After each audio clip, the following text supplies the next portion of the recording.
Leadership family. Hey. What's up, guys? Welcome to another Restoring the Breach podcast. I'm your host, Greg, And I'm Cachet, where we specialize in unlocking the leader inside of you.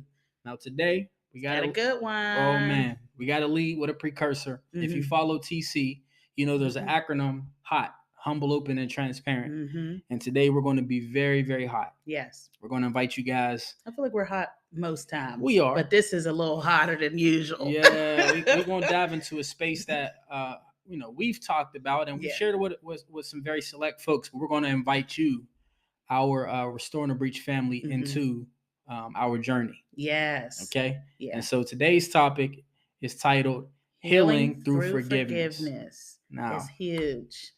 We have a story that goes with that. So we always tell people, couples in particular, what advice that we get from our mentors.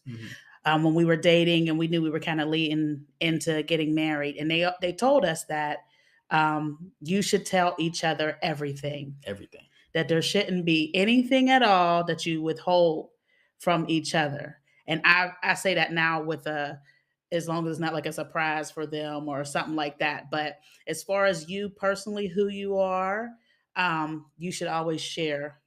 Like, I think that that's a big part in the start of a relationship, because you don't want to start out in relationships with secrets. And we followed that, except for one thing. Do you want to start the story, or do I want to start the story? Oh man, maybe I'll start it because I'm. Should I start it from me getting it? You can. Okay. I'm the responsible party here. Okay. So Greg and I started dating in March. We got engaged in March. This is 2008. And 2008 for you politically correct folks. Sorry, 2008. Yeah. And we got married in 2009. Well, I'd say what? A year into. Was it about a year? Yeah. About a year into it, I got an inbox from a guy who I did not know. And he said, your husband isn't who you think he is. And he started telling me all these different things. He cheated with my girlfriend. There were pictures exchanged. Do you know what I mean by pictures? And was I not? I didn't know you was going that deep. You said hot. Where. And they had a intimate relationship. Well, as a woman, there's a thing they say is intuition. It was weird that I felt like it was probably true. I didn't know how to explain it because I didn't. I would have never ever expected that from Greg, but I felt like there was some truth to it. I did not respond to the guy, but I just waited for Greg to get home from work. And when he came home, I confronted him, and he confessed that it was true. Now, this had happened before we got married. So, like I said, we started dating in March 2008. He went back to school because he was still finishing up his degree. He went back to school in the summer, August to the fall semester. And that was around the time that it happened, but we were engaged. And we went through a lot once that happened. And, Greg had said that, he felt like that he should have told me. Yeah. Well, this is where I dive in. Okay. All right. Okay. She explained it very nicely. I did. When I come home from work. All right. And, it's not your normal greeting. I could already see something in her face, but immediately she asks, did I cheat on her? And it was almost like, and it really was, it was the Holy Spirit that would not allow me to lie. Yeah. Like it just came out. Yeah. Yeah. And but not like yes. No, it was like no. Yes. It wasn't a nonchalant confession. No. It was a heartbreaking confession, and it was a very, very trying time for us. Yeah. And the reason that we really wanted to talk about this today is because we know that in relationship, number one, my wife already laid down the groundwork that communication is key. Yeah. But we also know that forgiveness is key. Yeah. Because you have two people coming into a relationship with your own insecurities, your own mistakes and flaws, and nobody's perfect. but it doesn't excuse behavior. Mm-hmm. But you have to understand that when you have two people coming together who are imperfect, you got to know how to work this thing called marriage. Yeah. It's not for the weak. It's not for the You faint of didn't, heart. he didn't know if I would stay with him. No. I remember that, like, because, you felt like, well, you know, if I cheated on you, then you can leave. Yeah. And there was some dispute about that with friends, because, people tried to downgrade it. Oh, well, you were not married at the time and all of that, but it did not change. It was our engagement period. Yeah. It didn't change the hurt that it caused. Yeah. And it didn't change the fact that it had happened at all. And anybody who knows him, everybody looks at Greg like he really is a great guy, a man of God. So I just never expected. I was more shocked because I didn't expect it from him. And so I feel like it really like shattered me because I did not. I dated a lot of different guys. It doesn't ever feel good to be cheated on, but not only is it not a picture that you have for yourself for the person who's going to marry you, who wants to marry you, but it also, I just didn't expect it from him. And so we went through a lot of different things. We went through I didn't really, I trying to just move past it. That did not work. No.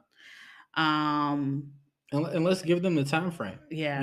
It took 10 years. Yeah. We've been married about to be 13. 13 years. Yeah. And it took 10 years for the full restoration to happen. And we want to unpack that a little bit today. Yeah. What that restoration process looks like. And I got to go back to the first point that Shay pointed out, that how nonchalantly people address cheating in that engagement period because you don't have a ring. Now, we know we talk about you don't get privileges, certain privileges unmarried that you do when you're married. Yeah. However, it's still a relationship. And when you are committing yourself to somebody, there's still heartbreak. We're still human beings. Yeah. And when that devastation is caused, how many of us have walked around with holes in our heart because of teenage relationships? And we've brought the brokenness, the hurt, the pain into marriage because of something that happened when we were 15, 16, maybe even younger. But that was a devastating blow to our relationship. What you guys listen to right now, these 3 seasons of our podcast so far, Lord willing, a whole lot more, it wouldn't be today. Yeah. We wouldn't have the 5 beautiful babies that we had along this journey. We wouldn't have the experiences of love that we're able to share with you guys on social media. If number one, if God was not a part of our relationship. In the healing process, more than anything at all, because, we had gotten to a place where I felt like that I was okay, that I forgave him, but I still was having like nightmares. I still struggled with fully trusting and believing that he loved me. And then as women, we'll question ourselves. Like, I had met the girl. I didn't even know it, but you're putting together the timeline because I had went to visit him at school and I met her and I didn't know it at the time. So you're just thinking about everything. You're like, what did I do? And what about me? And you're putting it on yourself. And that was stuff I brought into. But even if you didn't, when you go through a devastation like that, it can cause an insecurity that you did not have before. And so, I would think that I was through it. I'd have a dream or something. I'm waking up panicking and afraid. I'm going through his phone. I'm asking 50 million questions and, all kind of stuff. And it took so much longer than I really appreciate it. I'll jump here. With TC, Pastor Mike and Pastor Natalie went through something similar.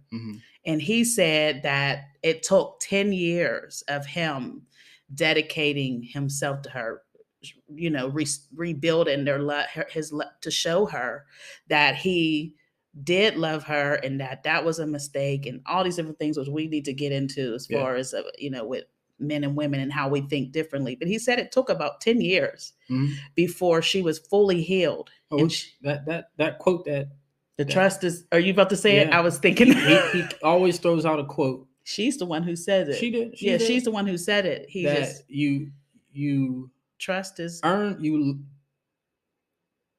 Trust is earned in buckets. Trust is earned.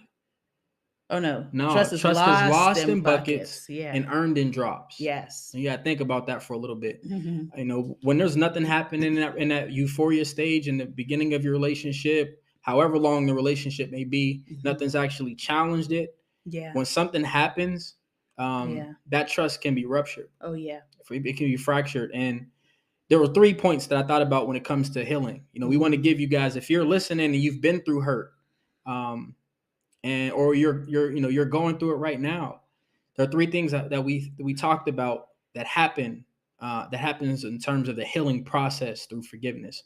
Number 1, the healing starts with you, individual healing. For me, and I know it sounds weird as the offender to say that there was some healing that took place in me, because like you're the one that caused the pain. What do you mean there was healing in you? Well, for me, number 1, there was a struggle with lust, that derived from my childhood, because I messed with pornography at a very, very young age. I was exposed to sexual things at a very young age, as some of your stories may be as well. And we often dismiss it, especially in a lot of families where we just shun the children. Please, parents, pay attention to that stuff. Do not dismiss it. But I brought that into relationship.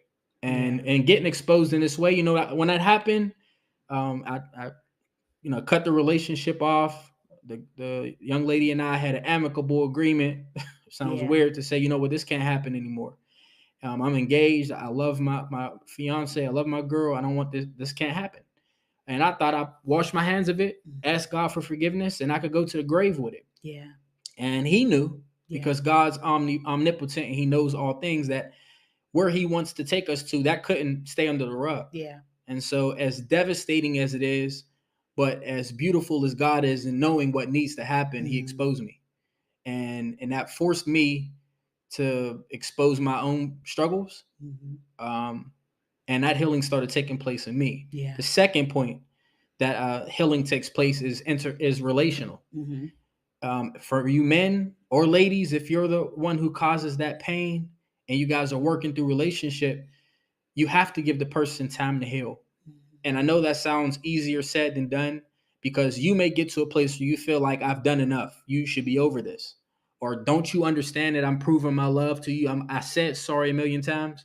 You have to allow them to go through that process. And the Bible says love covers a multitude of sin. That's as plainly said as it can be. I had to continue to love my wife, continue to try to show her that I appreciate her, to show her that she can trust me. Let her go through the phone. Ain't no secret passwords to social media accounts. You can do whatever you want. You know what I mean? I'm sitting next to you. I'm not in the corner holding my phone to myself. Yeah. We have conversations. I had to deal with her waking up in cold sweats, having dreams of me cheating on her again, and frustrated with that. Why does she keep dreaming about this? I'm the insecurities. I've had moments. I didn't get this. Believe me, over that 10 years time, I didn't get it all right. I fell in terms of accepting her hurt. Yeah. But being able to love her and recognize that I got to continue to show her I love her. That process got restored. Yeah, it did. And then in the third area of healing through forgiveness is your perception of others. You know, I could have a conversation with men or talk to people who've gone through this process and understand where they're at. It also makes sense to me how you can really on the inside love somebody but still make bad mistakes. Yeah. And she sat I could not understand that. Yeah, I couldn't understand it. I would ask, like, how, if you're saying that you love me, you always have loved me, then how could you do that to me? And I never could understand the explanation. Yeah. You know, it was hard because for women, we look at love a certain kind of way. And for men, my friend said it actually earlier today, there's a compartmentalizing thing. Yeah. And for some guys, it does not take away from the love that they have for you versus the struggle that they have. And it's hard to it's weird to explain now, because I feel like that I know if I was listening from the outside, that I would say, oh, I would have left, or but you had to have walked through this journey to fully understand how we got to this place. And it really was God. Yeah.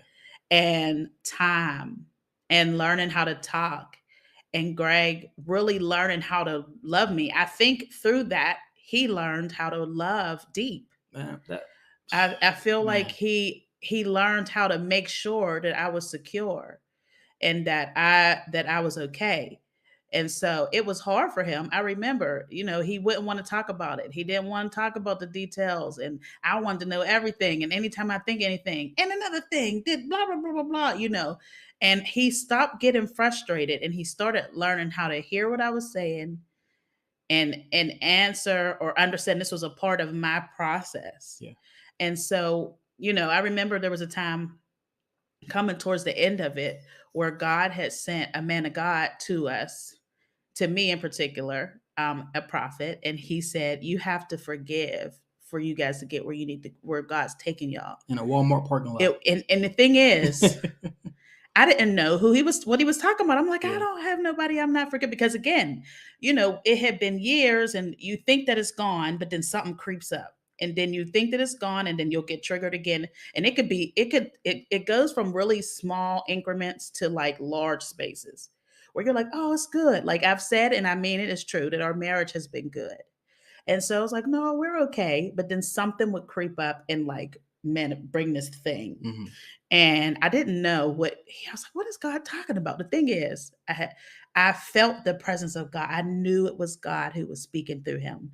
I did not know who God was talking. I'm like, who is God talking about that I need to forgive? I don't have no. And we were walking through Walmart, and I remember God showed me that I needed to fully forgive you. And I didn't know what to do with that. You get a little irritated, like, God, first of all, but I knew it was you. And then I feel like, so I'm trying to walk through it, understand it. All right, God, I feel like it's over, but God knows the depth of our heart. And there was still a few more years of that process. And there was. That wasn't the 10th year. No, when it finally happened, it came out of nowhere. It really felt like it came out of nowhere, where I could talk about it and it didn't hurt. During the pandemic, which we say was like when it first started, where we say like this was the time where our marriage grew tremendously. We started dating spending a whole lot of time. Yeah. Even like, we weren't ripping and running as usual. And then something happened. Like, and the next thing I know, like it came out, we were talking about it, which I don't even know why we were talking about, because it's not like we just sit around at the dinner table like, so about that time. It just came up somehow in a conversation, and I felt my heart was okay. And it was the first time ever since it happened that I could say that my heart was okay. And so then what started happening was, as we're talking about it more, because now he knows my heart's okay. So now when I ask a question, he can answer it without being hesitant about wanting to hurt me again. Mm-hmm. And then I started to really understand, like, God showed me that he loves me. And then it got scary. Well, let me dive in there. Okay. Let me dive in. So from the offender seat, mm-hmm. Shay mentioned how, especially with guys, sometimes we can compartmentalize our love versus our decisions. We're not saying in any way that it's okay for men to be uncontrollable in their feelings, but still have a burning desire and love. So for me, that was an exposure of my immaturity. Mm-hmm. I heard Miles Monroe say that as a man of God, I don't cheat on my wife because I love my wife. Mm-hmm. It sounds very simple, but what he was saying is that as a man, I've set a priority. I've prioritized my wife, my love for my wife, the position and the gift that God has given me in my wife's life and her and mine, that nothing's going to get in between me and her. Mm-hmm. And so as a man, I had to learn how to, just in that moment, through this process, like, your wife has to be priority. So it taught me how to start thinking about her more. Mm-hmm. Thinking about the hurt that I caused more, being more sensitive about my approach, being a better listener. Mm-hmm. So if you're going through that, and you're going through this process, it's important, man. Sometimes you just step back and you got to be intentional about finding ways to show love, be intentional about letting people go through that process. And you got to go to God and say, God, you got to heal me. Yeah. You got to walk me through this process. Because number one, what's preventing you from doing it again if you have that uncontrollable desire, which we're all created with, the lust of the eye, lust of the flesh, and pride of life are the three things that we're all going to battle within this flesh. But what we have to do is we got to make sure that God is the leading God beyond what our flesh is trying to lead us to. And that's the process that I had to go through as the offender. Is God, I need this flesh has to be under subjection to you. You got to teach me how to be a husband. You got to teach me how to be present. You got to teach me how to be present in the moment, in the conversation, not distracted, not my mind is somewhere else. And I really had to, try my best to hold my wife up. It helped through that process of helped us go through other things. Her losing her mom, that process of being able to restore, be a conduit of restoration, allowed me to be more present in that moment. And it's something I did in another moment where I couldn't relate. I couldn't relate to losing a parent. Yeah. But I knew how to listen, and I understood that my wife was hurting and I needed to be here. So the same way in which I needed to be there for the hurt that I caused, I had to learn how to be there for the hurt that the world causes. And so, That's good. That healing. So those 3 points that we don't want you to miss if you're taking notes is the process of healing for forgiveness starts with you. Then that process, you have to allow it to heal between you and that person you've caused that pain to. And then as you're watching God continue to heal other people, he changes your perception of how you see others. It's just very important to see it in that way, in that light. Yeah. There's a common saying that I hear all the time. And this is for those who may not get that forgiveness with the other person. Because sometimes you may have forgiven. That's a good point. But they may not accept, your apology or something like that. That unforgiveness is like drinking poison. People say it all the time, but they expect the other person to get hurt from it, to die. Yeah. I try not to say die, extreme, but that's that's how when you feel. You're dealing with bitterness and unforgiveness, you're really hurting yourself. And so that's why God knows that it needed to be a principle for us, because it takes work to stay angry with someone. For me in particular, I know maybe other people it doesn't, but for me, I have a heart, like I have to keep remembering I'm mad. Like I don't like her. See, I'm like, hey girl, don't talk to her. I don't like her. Like it's work for you gotta pep talk yourself into being mad again. But it's okay if you try to apologize or something of that nature and they don't accept it, because that it being for you first, the apology or the forgiveness, whichever way, will ultimately heal you. You can't change what another person does or thinks. In our story, God began to turn my heart, but you did a lot of work. He did a lot of work to the place where what I was saying before was it got scary, because then I was afraid to love him back, because I felt all this love. And I was so scared to love like that again, because I didn't want to get hurt again. And I would tell him, like, I'm scared to love you. I had a lot of to fully love you, because I got all this stuff inside now, because I feel free that I can love you, but I'm afraid because if this happens again, I don't think I'll make it through. I told him, said, I don't think, number one, we ain't staying together if it ever happened again. And number two, I don't think that I would come back from it. And so it took some time for me to fully even be able to open up completely to accepting the love that he was trying to give me and give it back fully. Because there was love between us. Of course, we had all these babies. There was love between us and stuff. It wasn't that, but there was a depth to it that we hadn't gotten to yet. As if, okay, if this is, we were here, but there was so much more that we could have, that we had to get through that forgiveness and healing. He had to forgive himself, because he loves me and he saw the hurt that it caused. He had a hard time forgiving himself, so he sometimes wouldn't want to talk about it, because he was like, I'm like, well, no, let's get, let's. And he's like, no, he don't like thinking about it because it hurts him too. Like, Yeah. I don't want to think about. Like, he gets mad when he thinks about old relationships where people hurt me because he don't want people to hurt me like that. And so now he's mad at himself because he hurt me like, you know what I mean? Yeah. And so, it took us to a place of love that I don't know if we could have ever gotten to without that. Of course, I would rather it had not happened. Mm-hmm. But it took us to a place of, and I'm telling you, it really was 10 years in. That was part of why we were talking about doing our renewal. That's what was part of it. I wanted to start clean without, um, That's what made it such a special. oh, Oh it man. was so beautiful. Our vow renewal and our wedding was beautiful too, but our vow renewal was my favorite. And I cried for like 3 days afterwards because I was just so happy. God had did something new in us, and still we weren't even to the place of that I was fully through it yet. Then it wasn't until the next year that I was really fully through it, able to talk about it and all of that. But God had started a work, and this is the stuff where we say why it's important to keep God in the midst of your relationship, your marriage. People say, "Oh, keep God in the middle," and it's cliche, but we know it to be Yeah. true What that does there that look is. like? Yeah, well, every all keep God in the middle, like Yeah. He where ain't is he? nowhere around. He I'm just standing on. He's standing outside the house but knocking on the there's door. a level of something you may never. You can have a great marriage, Yeah. but there's a level you may not ever get to Mm-hmm. if God's not in the middle of it. Yeah. You But got you wouldn't folks. know it, You got folks you married know. 50 years still hide money from each other.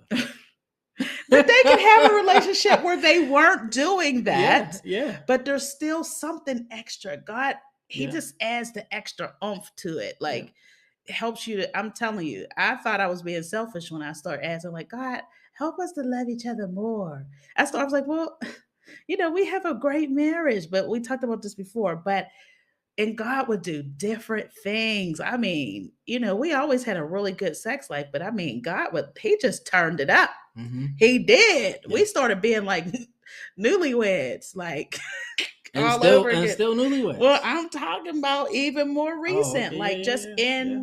Yeah. just in Oh man! keeping Oh God wait, in the. wait, wait! We just talked about this earlier. We got to throw that out. I don't want her to move fast on that. For Ah, you, some of you couples, man, y'all uh-huh, frustrated and y'all bickering and fighting with each other all uh-huh. the time. No, we just gonna save this. We just gonna save But this. this is for This is free. just a little This is little for free. tidbit of This where we're going to piece. go in the future Uh-huh. of this season. Yeah. But some of y'all just got to come together, Yeah. and you know what come together means. Mm-hmm. All Come right, there is a together. reason why God designed that for our relationships, man. Mm-hmm. God has we there are moments where we're like, wait a second, What yo, is wrong? why are No. we walking around here Over here. chewing each other's head No, for off? no reason. Yeah, Oh. yeah, and we bounce back. Literally. Yeah, you know what I mean. Do the bouncing? But you gotta understand That that's is what it was. true. And when you come into that place, Yeah. It becomes more than a feeling. Like, oh man, sex is different. yeah, It's different. It's on a different level. Like, I can't you start to understand why God put it in. Here this man go. uh-huh. Why he Go ahead, put it in the tell him.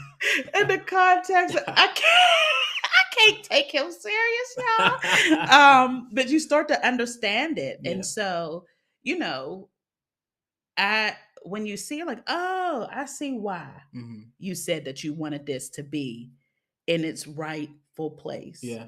Because there's something that it does for you in a healthy marriage that is you can't get it when you're not. Man. You can't get it when you're in a relationship where you just loving each other. You can't. There is something that it is specifically placed in marriage for that you'll only know it if you in it and you're doing it right. And I ain't talking about doing it right, but I mean that's a part of it, but doing it right. But there's something special about when you are keeping it in what a pastor might call it the it's I guess the best way to say it is in the place that God ordained it to be. Mm-hmm.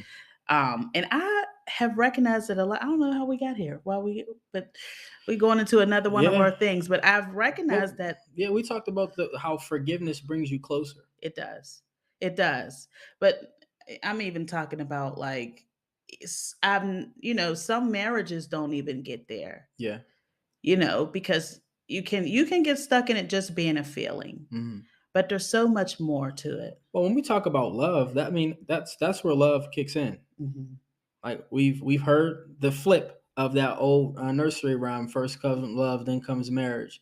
When we know the reality is first comes marriage, then comes mm-hmm. love, because after marriage, it's life that tests the love. It does. And the only way for love to be tested is if you got things that make you want to hate somebody. Well, and then you got to act out love. Mm-hmm. And so that's one of the things that we've truly experienced on this journey, and we know our love's only going to grow greater as life tests what we go through.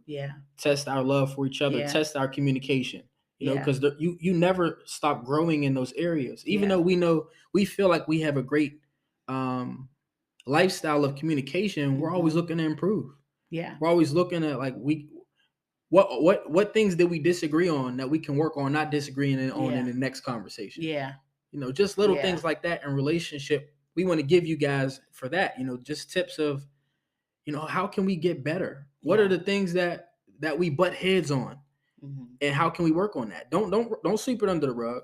Don't just ignore it. Act like it ain't there. Don't walk away. Even if you do walk away, if it's something serious or something that, there are things that just need to be addressed. That's good. Yeah, that's good. And so sometimes, what I started doing was I started saying, I need to talk to you about something. He hates it. I can't stand that line. But we'll talk about it later. And sometimes I do that on purpose for myself so that I can calm down. Because sometimes the other person is not going to receive it if you say it how you feel it initially. So if you really want to get to resolve, you have to be calm, because I know my husband is not going, he do not respond to, he just don't respond to that.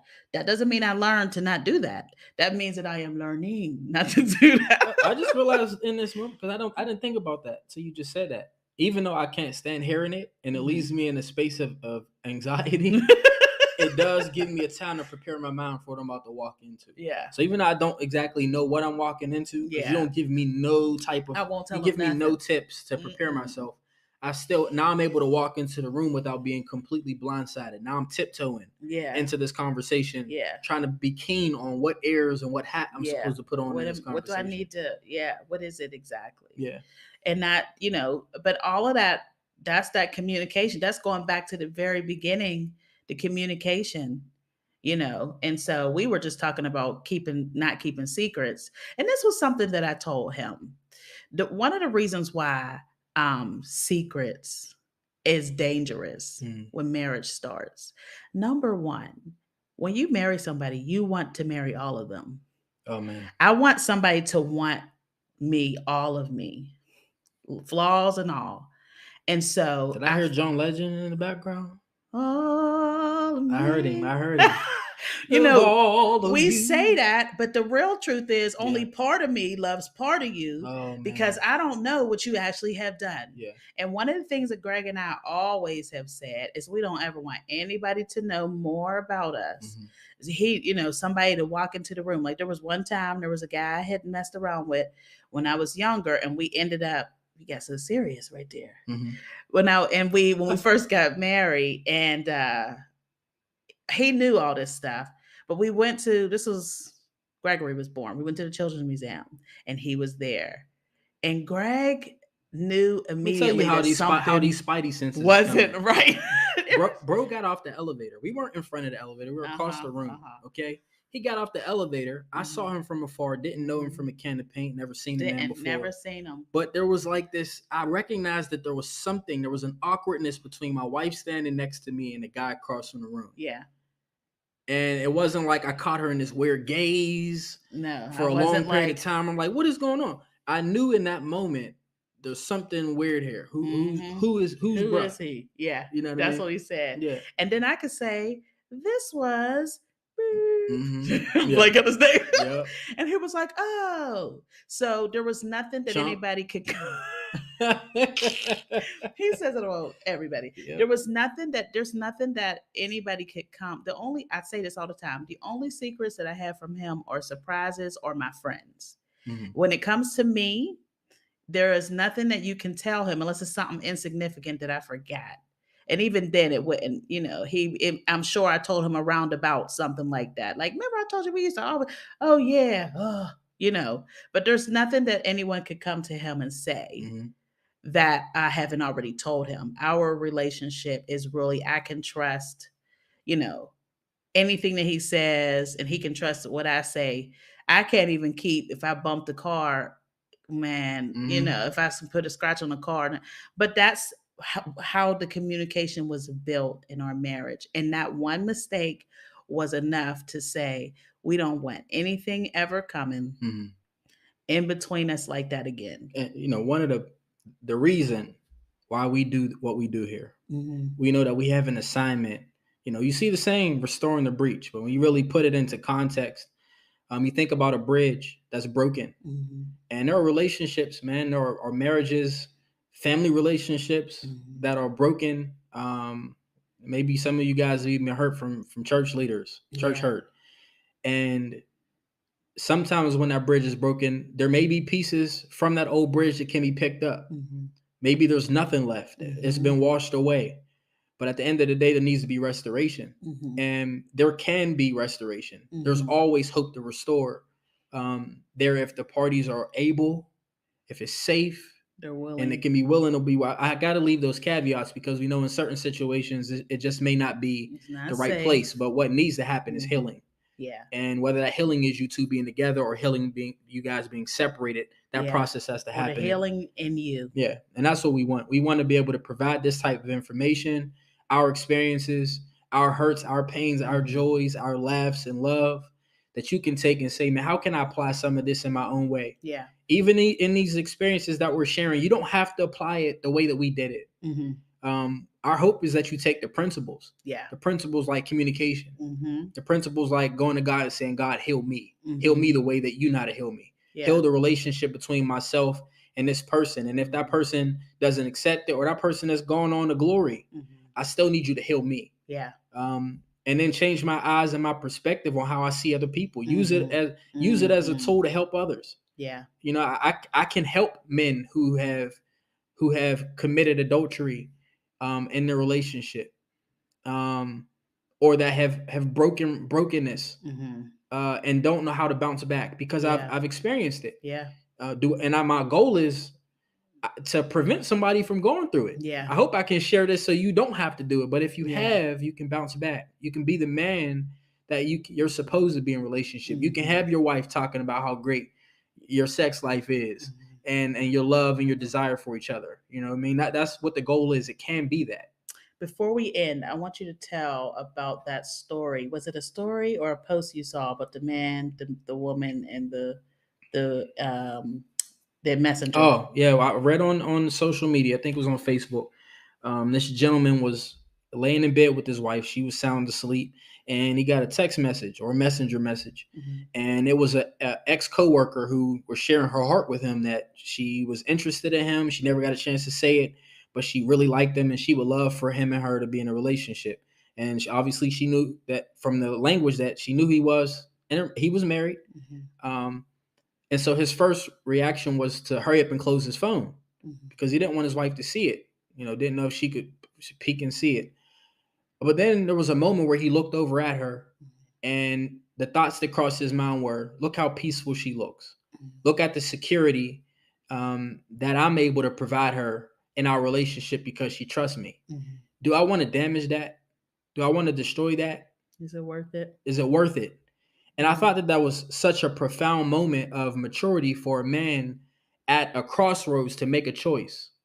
That's good, right? The Bible talks about always providing a way out. That was his moment to make a choice to say, either I'm going to entertain this and feed what might stroke my ego and make me feel good, or I'm going to stick to what I'm committed to, stick to what God has blessed me with, and not let anything step in the way.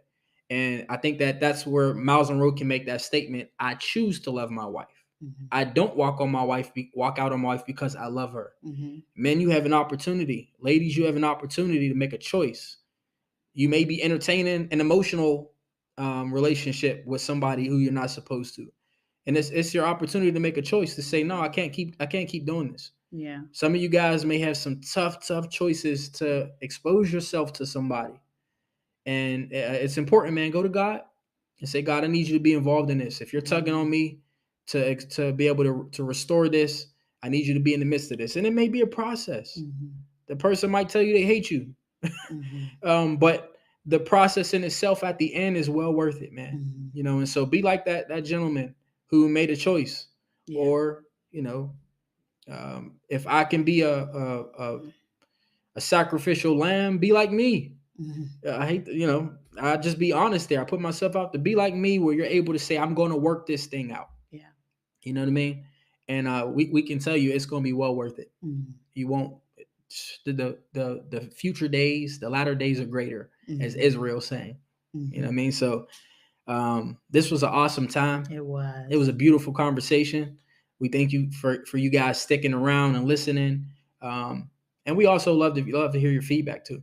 You know, so if you want to reach out to us, we'd love to hear from you. Share your stories, and we're always praying and looking for opportunities to share that love.